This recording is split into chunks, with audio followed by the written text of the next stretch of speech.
श्री स्वामी समर्थ। नमस्कार प्रिय स्वामी भक्तांनो, बऱ्याच लोकांना पैशा संदर्भात समस्या असतात। पैसा हातात टिकत नाही, पैसा येतो पण आलेला पैसा कुठे गेला हे सुद्धा कळत नाही।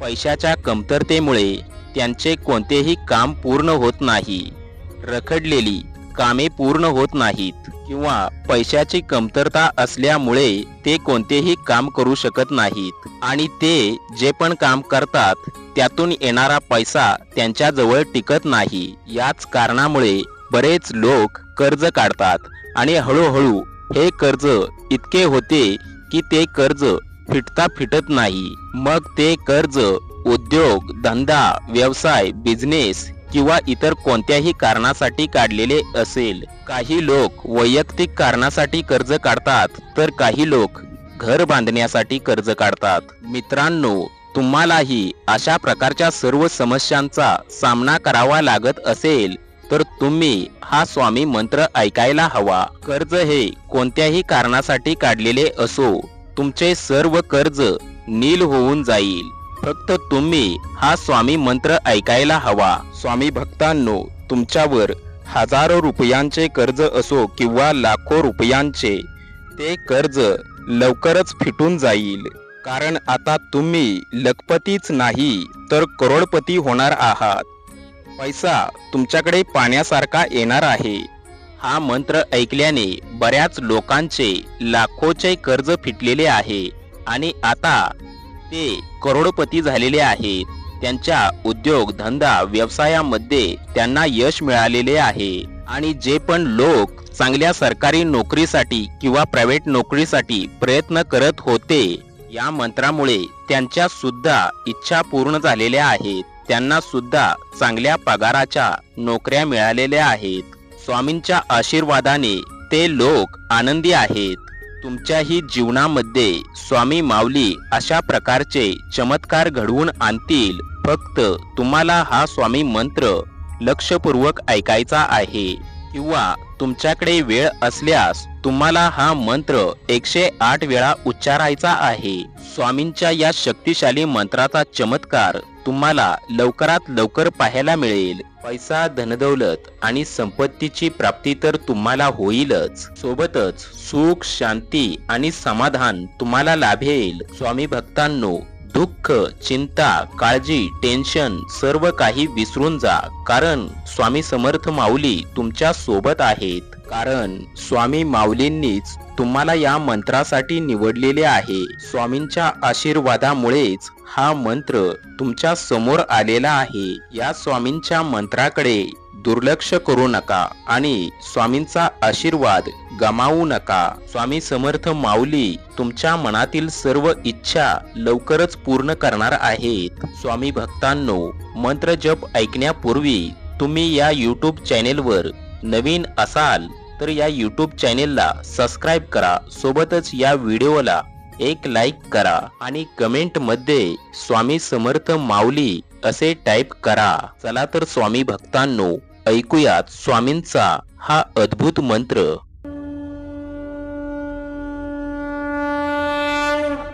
ओम नमो श्री दत्तात्रयाय स्वामी समर्थाय नमः।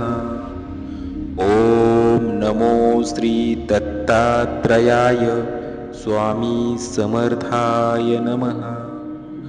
ओम नमो श्री दत्तात्रयाय स्वामी समर्थाय नमः। ओम नमो श्री दत्तात्रयाय स्वामी समर्थाय नमः। ओम नमो श्री दत्तात्रयाय स्वामी समर्थाय नमः। ओम नमो श्री दत्तात्रयाय स्वामी समर्थाय नमः। ओम नमो श्री दत्तात्रयाय स्वामी समर्थाय नमः। ओम नमो श्री दत्तात्रयाय स्वामी समर्थाय नमः। ओम नमो श्री दत्तात्रयाय स्वामी समर्थाय नमः। ओम नमो श्री दत्तात्रयाय स्वामी समर्थाय नमः। ओम नमो श्री दत्तात्रयाय स्वामी समर्थाय नमः। ओम नमो श्री दत्तात्रयाय स्वामी समर्थाय नमः। ओम नमो श्री दत्तात्रयाय स्वामी समर्थाय नमः। ओम नमो श्री दत्तात्रयाय स्वामी समर्थाय नमः। ओम नमो श्री दत्तात्रयाय स्वामी समर्थाय नमः।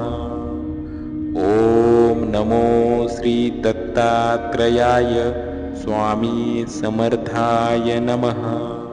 ओम नमो श्री दत्तात्रयाय स्वामी समर्थाय नमः। ओम नमो श्री दत्तात्रयाय स्वामी समर्थाय नमः। ओम नमो श्री दत्तात्रयाय स्वामी समर्थाय नमः। ओम नमो श्री दत्तात्रयाय स्वामी समर्थाय नमः। ओम नमो श्री दत्तात्रयाय स्वामी समर्थाय नमः। ओम नमो श्री दत्तात्रयाय स्वामी समर्थाय नमः। ओम नमो श्री दत्तात्रयाय स्वामी समर्थाय नमः। ओम नमो श्री दत्तात्रयाय स्वामी समर्थाय नमः। ओम नमो श्री दत्तात्रयाय स्वामी समर्थाय नमः। ओम नमो श्री दत्तात्रयाय स्वामी समर्थाय नमः। ओम नमो श्री दत्तात्रयाय स्वामी समर्थाय नमः। ओम नमो श्री दत्तात्रयाय स्वामी समर्थाय नमः। ओम नमो श्री दत्तात्रयाय स्वामी समर्थाय नमः।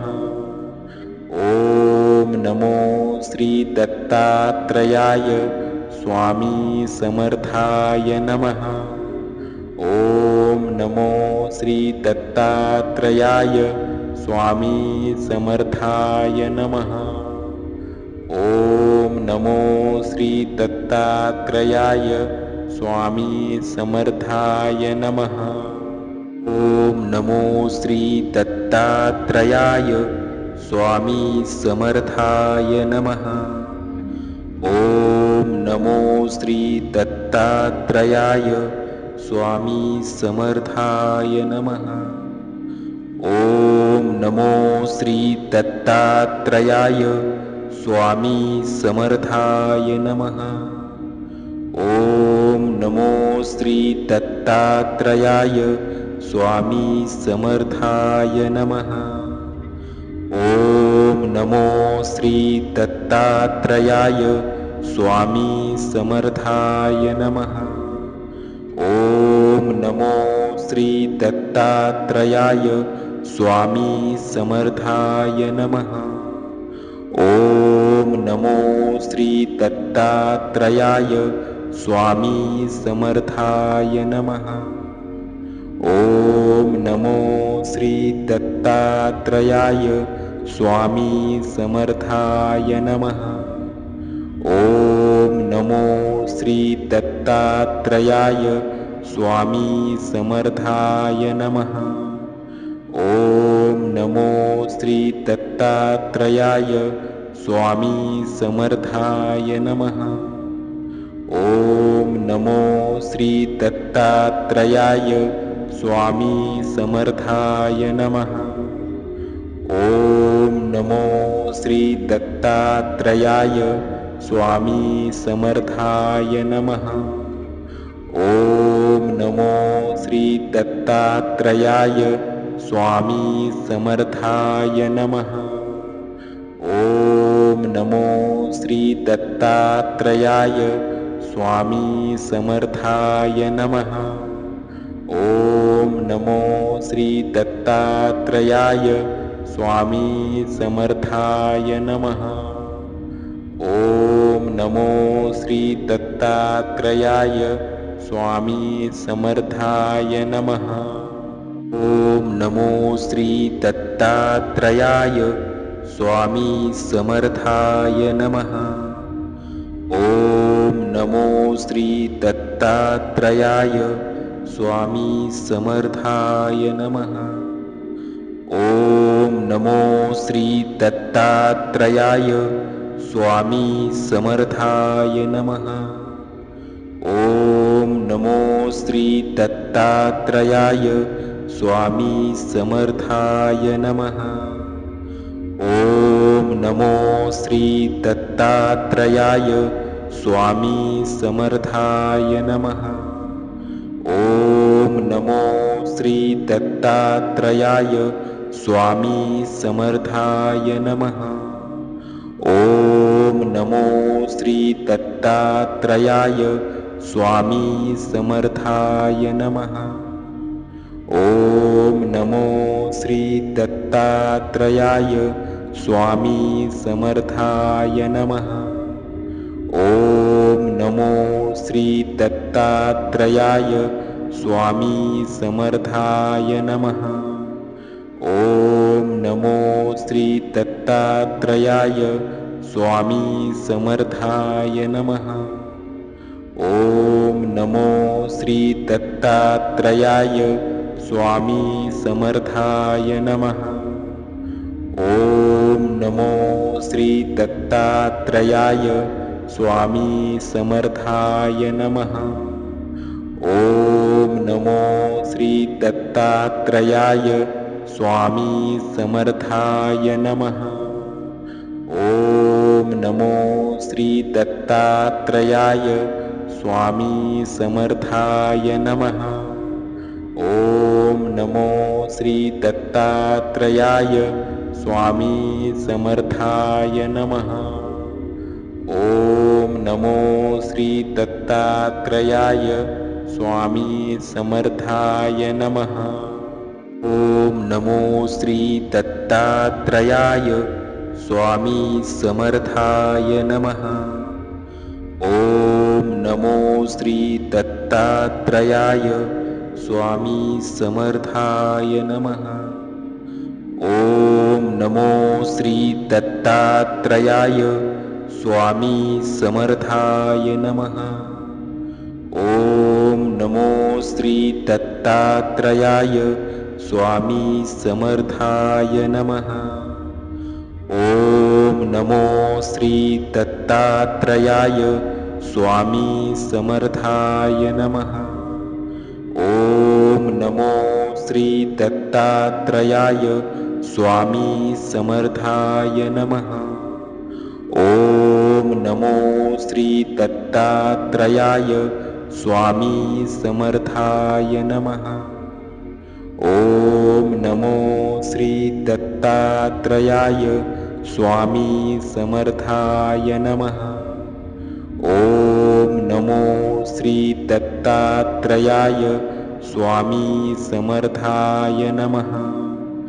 ओम नमो श्री दत्तात्रेयाय स्वामी समर्थाय नमः। ओम नमो श्री दत्तात्रेयाय स्वामी समर्थाय नमः। ओम नमो श्री दत्तात्रेयाय स्वामी समर्थाय नमः। ओम नमो श्री दत्तात्रेयाय स्वामी समर्थाय नमः। ओम नमो श्री दत्तात्रेयाय स्वामी समर्थाय नमः। ओम नमो श्री दत्तात्रेयाय स्वामी समर्थाय नमः। ओम नमो श्री दत्तात्रेयाय स्वामी समर्थाय नमः। ओम नमो श्री दत्तात्रयाय स्वामी समर्थाय नमः। ओम नमो श्री दत्तात्रयाय स्वामी समर्थाय नमः। ओम नमो श्री दत्तात्रयाय स्वामी समर्थाय नमः। ओम नमो श्री दत्तात्रयाय स्वामी समर्थाय नमः। ओम नमो श्री दत्तात्रयाय स्वामी समर्थाय नमः। ओम नमो श्री दत्तात्रयाय स्वामी समर्थाय नमः। ओम नमो श्री दत्तात्रयाय स्वामी समर्थाय नमः। ओम नमो श्री दत्तात्रयाय स्वामी समर्थाय नमः। ओम नमो श्री दत्तात्रयाय स्वामी समर्थाय नमः। ओम नमो श्री दत्तात्रयाय स्वामी समर्थाय नमः। ओम नमो श्री दत्तात्रयाय स्वामी समर्थाय नमः। ओम नमो श्री दत्तात्रयाय स्वामी समर्थाय नमः।